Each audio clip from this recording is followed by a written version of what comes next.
start by telling you a story. This is a true story from when I was a kid. Oh. I know. It was true. I was a child at one point. Oh.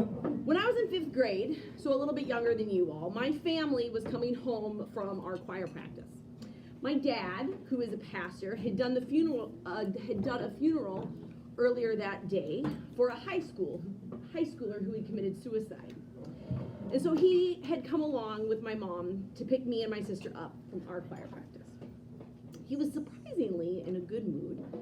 I think sometimes he must have felt like something had finally been lifted off of his shoulders after he'd been able to finish the service for this young woman. My whole family was at home that evening, and my mom made oyster stew. As we were all getting ready to sit down to the table, our phone rang. Yes, I'm old enough to have had a family phone. It's called a landline. We have those. And there's just one in the whole house. I answered it. The voice on the other end was a woman, and after me saying Bergstrom's, she asked, Marcia, which is my mom's name. I said, oh no, this is Hannah, let me get her. And the woman said, wait, is your dad there? Yep, can I speak with him? Of course, 1 sec.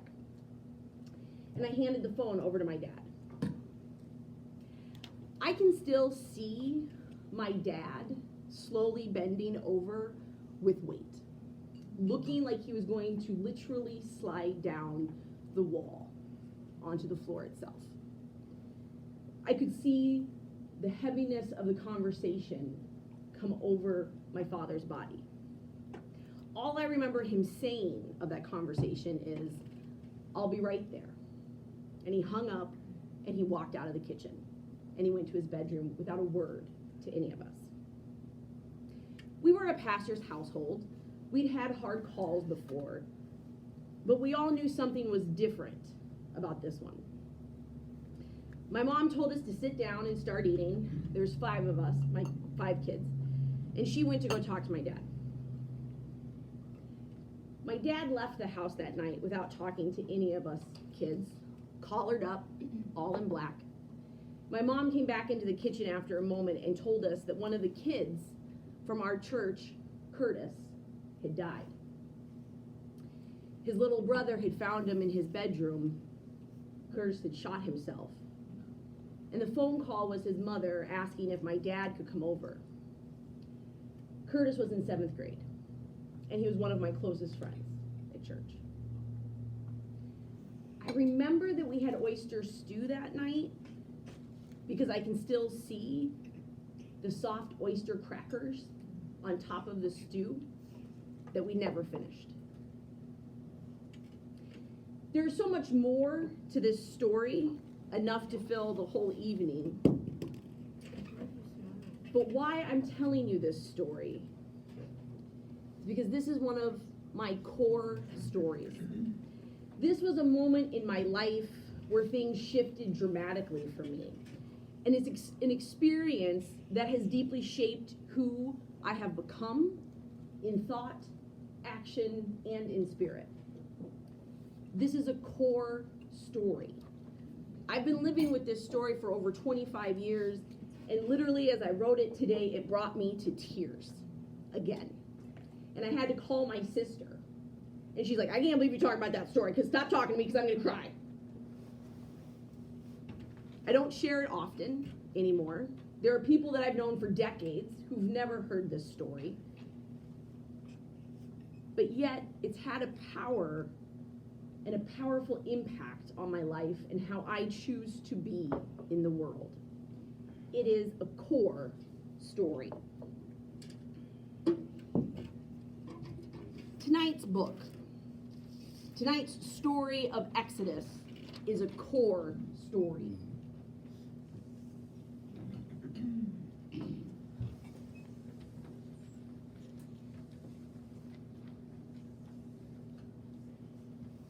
We're gonna try this, folks. What? It's an apple. What? Split in half. Yeah. That's right. I'm amazing. You know how much I love drawing things. All right. ninth story of the Exodus is a core story for the Israelites, for the Jewish people. This is a story that is told over and over and over again to this day. This story has such weight and power that the holy day that came from it, Passover, continues to be celebrated yearly by our Jewish brothers and sisters. What's easy to forget when we hear or read or watch the story of Exodus in movies such as Prince of Egypt or The Ten Commandments or Exodus, even get me started on that one, is that it's not actually about Pharaoh. And this story isn't actually about Moses. And it's barely about the Israelites. This is a story about God. As I talked about a couple weeks ago, the Bible is a grand drama. Yes? The grand drama of the relationship between God and creation. And so this story, this Exodus story with all of its drama, which we're going to talk about, makes a critical point about the nature of who God is.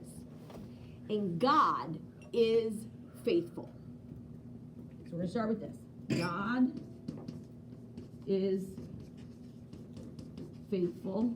Also, because I like you, I'll say core story.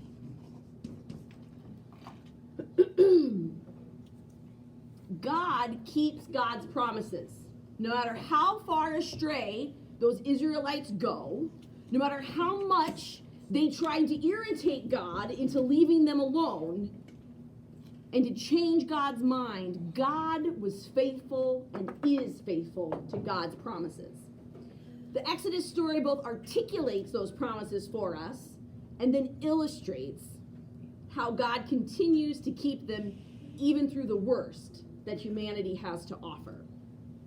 So, first and foremost, God promises to hear. I need my pictures. To hear. So we'll write here, and we're going to draw a little ear, or we're going to try. Well, that's a little weird, but okay. It's kind of a messed up ear. Just, go with me here, people. It's a good ear. Okay. You're very nice. It kind of looks like an embryo, too. I'm not quite sure what that's about. What? Anyway. Little bit of both. So, God promises to hear. And God heard the Israelites. These Israelites who'd been enslaved for, 400 years or something like that. They were lamenting. They were crying out to God. God, save us. We don't like being enslaved by Pharaoh. Help us. Help us. Bring deliverance. And God heard them. God promises to hear. And God promises to be present.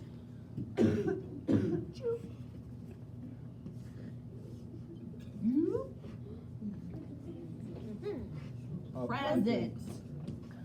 I know, pun intended. Right. The Israelites thought God had abandoned them. But God made it clear that within their enslavement itself, within their escape from Egypt and their wandering and their eventual coming into the promised land, God was with them. God was present and is present throughout all of it. And then lastly, God promises to provide. And this one is kind of the hard one, so good luck copying me. You guys do a pretty good job. It's not a bowling ball. It looks like a bowling ball, but it's not. It's supposed to be an orange. Yeah, it's a fruit bowl. Oh. I know, right? I'm so clever. Something like that. And then, I don't even know why I try. You're great. Yeah. All right. Oh, Then wow. God promises to provide. Hold on. Oh, God makes sure that there is enough for the Israelites. There's enough manna from heaven. There's enough quail for meat. There's enough. There's a sufficiency. Even when that's not actually what the Israelites wanted, which we're going to come to. All of this story, all of this core story out of Exodus illustrates who is in charge and who will keep their promises. Anybody want to guess who that is? God. God. Nicely done. God. So, we start, okay, by the way, you have an eraser? Somewhere. And I would like one if you have one. I don't know where it is. You like to hide things from me. Thank you, sir. We are just going to erase this today. I know. I'm just, wrong! I'm going wrong! Wait, how are we supposed to? I don't know. X. I know. The Exodus story is super long and super dramatic, and we are going to do some hieroglyphics for it, and it takes 2 boxes. Wow. So we're just going to go straight across. That's okay. huge. It's enormous. It must be. Okay. So we start with our Pharaoh. And something like that. Something like that. This is the Pharaoh. He wasn't exactly a nice guy. We're gonna put him like this. I would give him a smile because I like smiley guys better, but he's kind of the villain in this story, so. We start with the Pharaoh of Egypt, who decides he doesn't want to have too many slaves. He's a little worried about a slave uprising, so he decides to kill babies. No. I know, it's surprising. So, whoops, well that's a messed up. That's all right. What's this? Oh, This it's a is pacifier. it's gonna be a pacifier, No. but with a big X through it, because no babies. I thought it would be easier than an actual baby. So Pharaoh decides to kill some babies, but one gets saved and is raised among royalty. And then that guy murders a guy and runs away. Because, that's what happens. This is a great story. I'm telling you. You didn't believe me when I said drama, did you? So there's a murder. This is so messed up already. It's the chalk outline. It is the chalk outline, but I did a really bad job. Anna. Something like that. It's a messed up looking man. But, or we'll just say the chalk outline wasn't very good. So, this little baby grows up in a palace among royalty. Then he murders a guy. And he runs to the desert. The baby who grew up to be a man. Well, he's not a baby anymore when he murders the guy. No. He's grown up by that point. It's a good question, though. So he murders a guy and he runs away. And he runs to the desert because this is Egypt. And there's just a lot of desert. So the wilderness. And he becomes a goat herder. Like you do. A what? A goat herder. 1, 2, 3, 4. Okay. And then one day, God decides that this guy, this goat herder, murdering, almost killed baby, named Moses. Yes!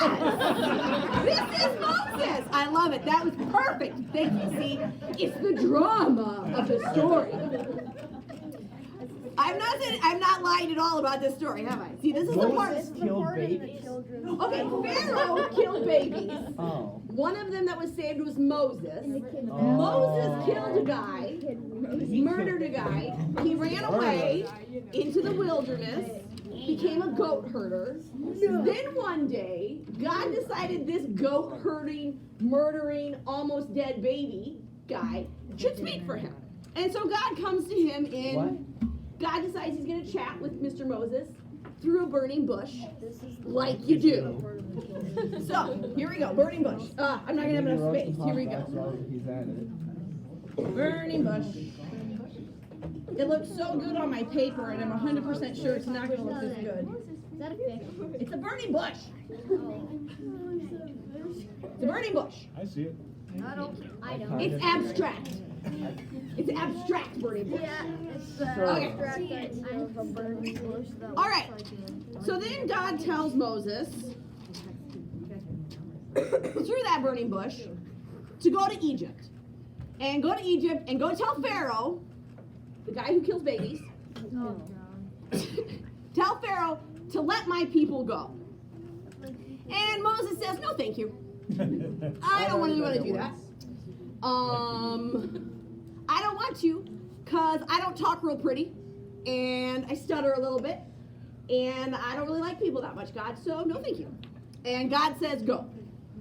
And because I'm such a gracious and benevolent God, I will let your brother, Mr. Aaron, go with you, and Aaron can talk on your behalf. Hey, Ron. So God gives him his brother Aaron to go with him. You know, it's the buddy system. How women go to the bathroom, how Moses goes to Pharaoh. What? It's a buddy system kind of thing, right? Yeah. Yes. Okay. What? I feel like Confused? Pastor Gringish is like, I don't know what to do with this Bible story. lessons. Okay. So, surprisingly enough, when Moses and Aaron show up to the Pharaoh and say to him, God says, let my people go, Pharaoh says, No way. no. Oh. Thanks for coming, goodbye. So God does what, God does, and he says a whole bunch of plagues. Oh, gosh. All right, hold on, here we go.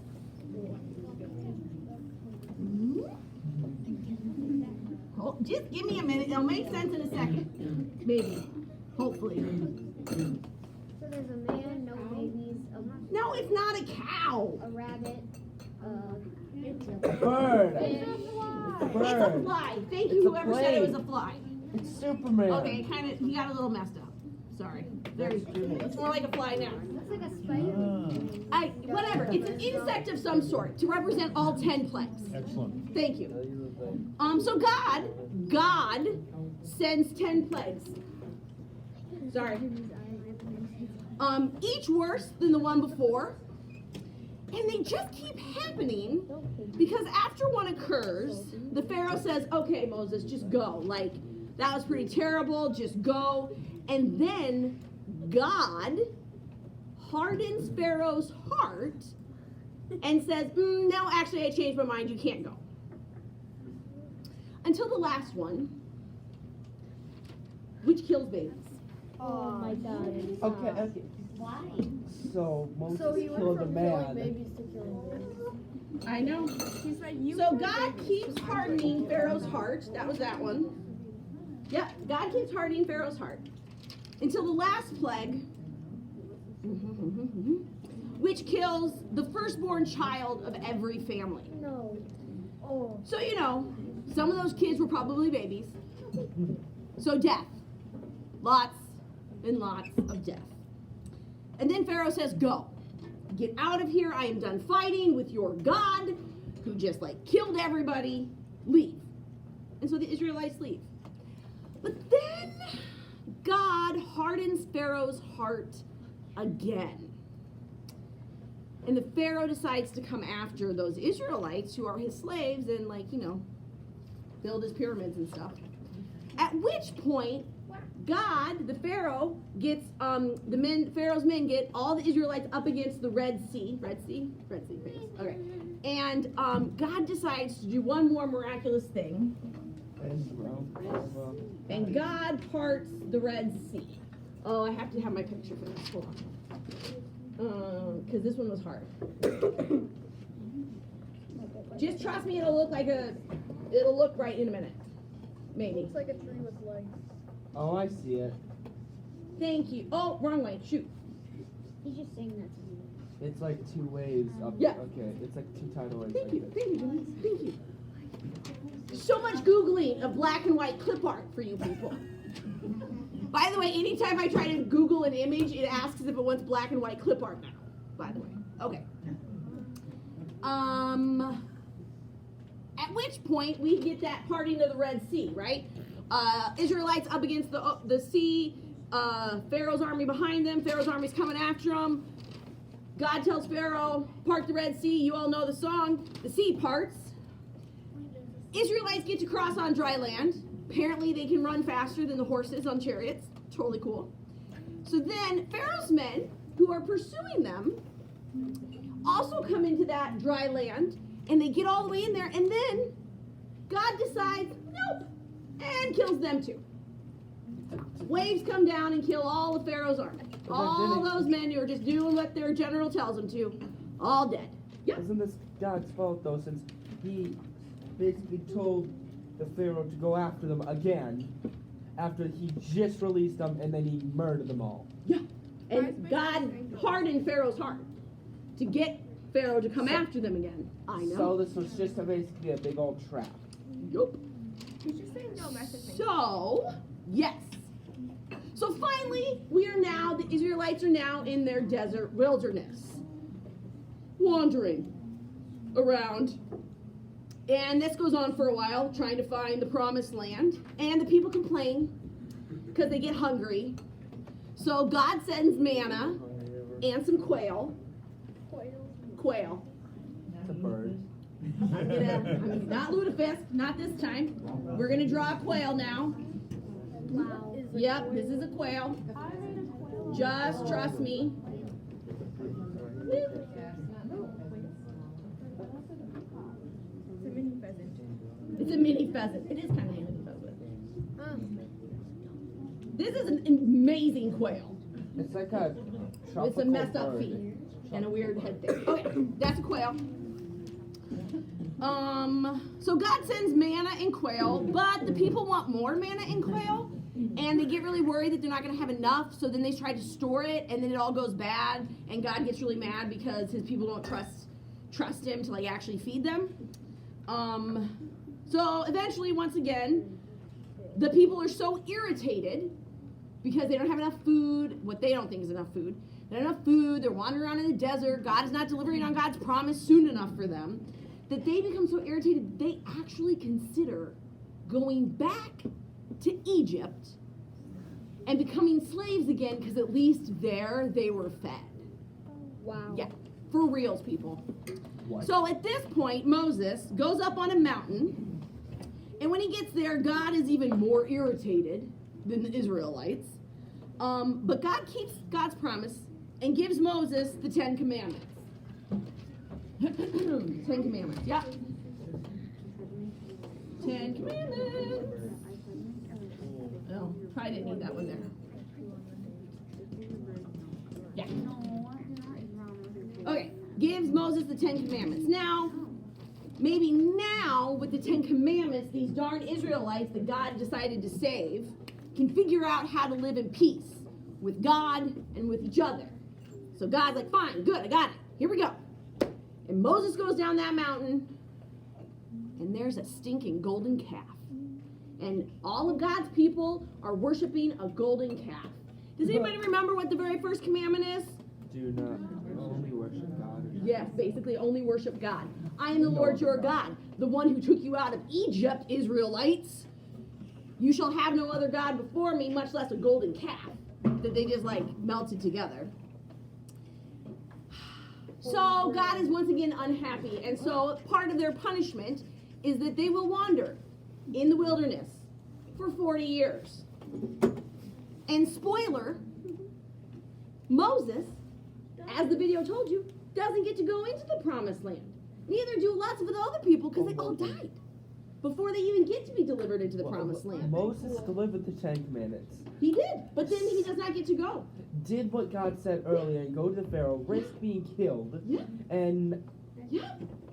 Yes, Okay, baby. one part that I did miss, because it's kind of a small part, the reason Moses doesn't get to go, because there is one point, out of all of that drama, right, out of all of this drama and all this stuff that Moses does for God, because God tells him to, Moses at one point did not trust that God would provide, and so he gets mad and he hits a rock with his staff, and water comes out of it, but God's angry at Moses for not being faithful and not trusting in God, and so he doesn't get to go in the promised land. one time, Out of this grand very, drama. very, very, very, very small moment.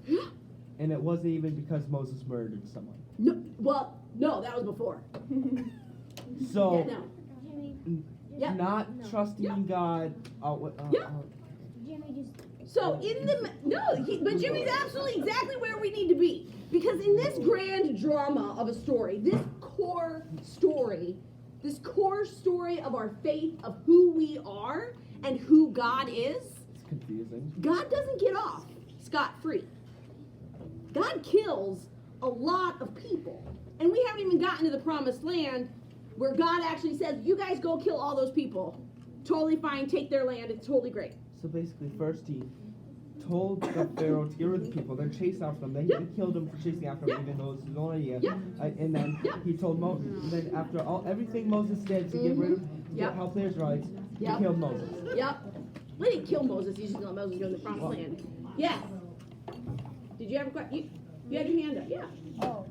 So he didn't live to be 960 like the other guy on the Noah. electric wheelchair? The video last week. Oh, I have no idea how long Moses lived. I'm sure it's in the Bible somewhere, but I haven't read that part. Okay. So, God does not get off scot-free in this story. Yes? But that was kind of what the video was trying to also show you, is that God, as a benevolent, gracious God, does some pretty horrific things, pretty appalling ways to get what God wants in this story.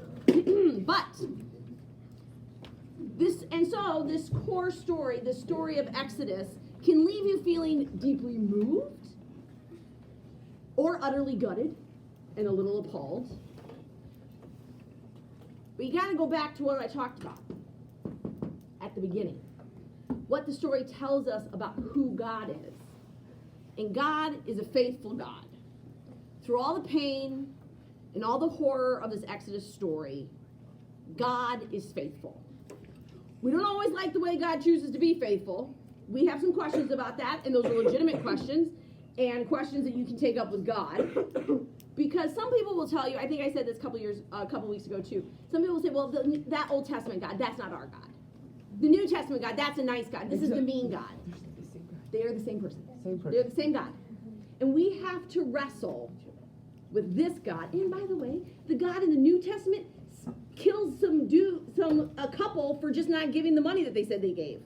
Just like dead. What? So the God of the New Testament is not all that better. What are their names?